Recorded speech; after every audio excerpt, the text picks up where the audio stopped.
guys! Welcome to my channel. This is Lola Son again. So I'm ready to cook our lunch for today. Now, our lunch for today or our menu for today is Zippo Egg. I repeat, Zippo Egg. Okay, I will show you the ingredients first. Ito nga yung mixed vegetable. This is mixed vegetable. Then we have the quail eggs, and then we have what we call ham cubes here. I slice it into cubes. Okay, the name of this ham is from McKinney, special ham loaf from McKinney. This is the one. And then we have also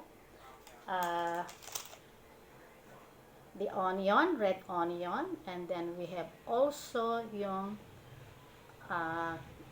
garlic. Yes.